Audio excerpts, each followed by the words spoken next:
Isang mapagpalang umaga mga kapadyak.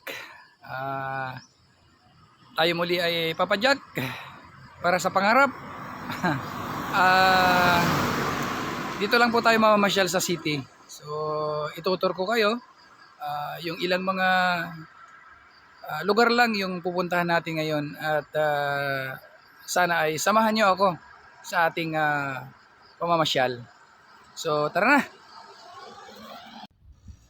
So mga kapadyak, ang una nating destinasyon ay ang Biwok ng Puerto Princesa City, Palawan. Let's go!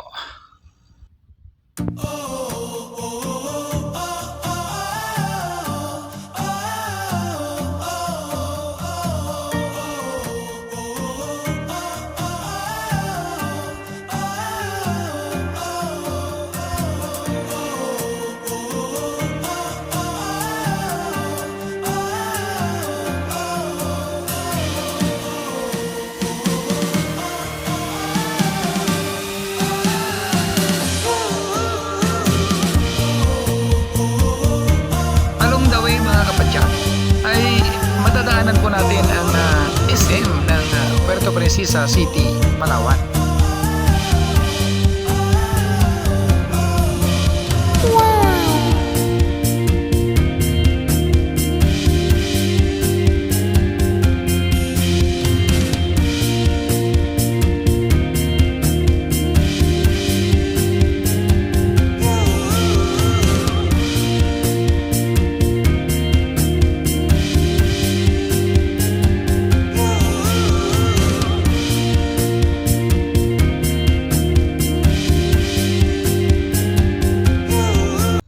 Destinasyon po natin ay narating na natin ang Biwok ng Puerto Princesa City, Palawan.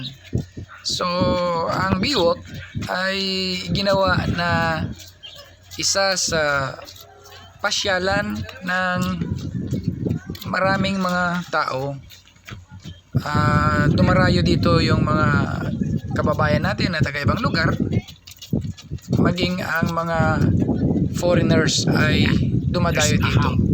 So ang Biwok ay ginagawa ring walkingan ng mga taga rito, at marami po ang nagja-jogging. Timing po na sa pagdating natin ay nakita po natin ang ating mga kasamahan sa Philippine Coast Guard.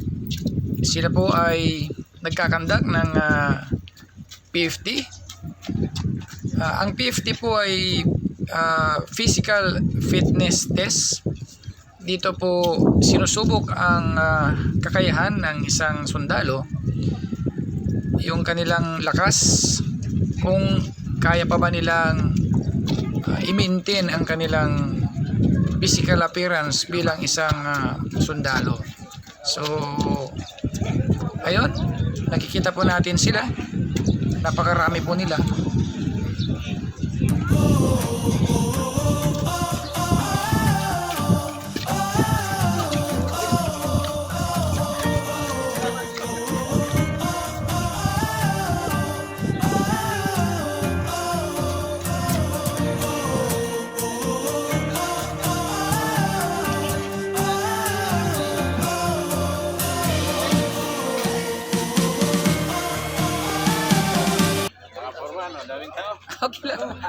Steady na lang natin kasi sumasama sa mulat eh. Ayun, ayun.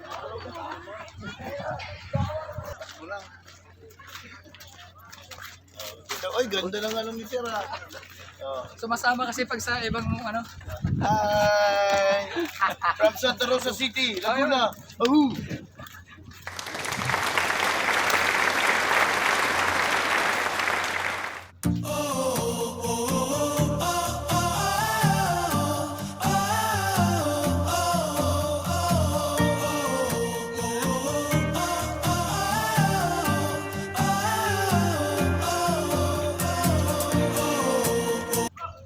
At pagkatapos po natin dito sa Biwok ay dumiretso na po tayo sa Plaza Cuartel at sa Katedral ng Puerto Princesa City, Palawan. So, nandito na tayo sa Katedral ng Puerto Princesa City, Palawan at sa Plaza Cuartel. Ang Plaza Cuartel po ay ginawang penal colony ng mga Hapon noong Second World War. At dito po ay ikinulong ang daan-daang mga sundalo ng Pilipinas at mga Amerikano. Dito po ay karumaldumal at hindi makatarungan ang nangyari sa mga foreigner na US at mga Pilipino nung manahon na yan, dahil sila po ay minasakir. Ang pagkakaalam ko, sila po ay sinunog na buhay. So ayun, tapos na po tayo sa Plaza Cuartel. Ito po ang Katedral ng Puerto Princesa City, Palawan. Enjoy watching, mga kapadyak.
Along the way, mga kapadyak, nadaanan natin si M at saka si G. Kaso on a diet tayo at saka nagtitipid kasi mahirap humingi ng budget kay Mrs.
So ayun, pauwi na tayo mga kapadyak.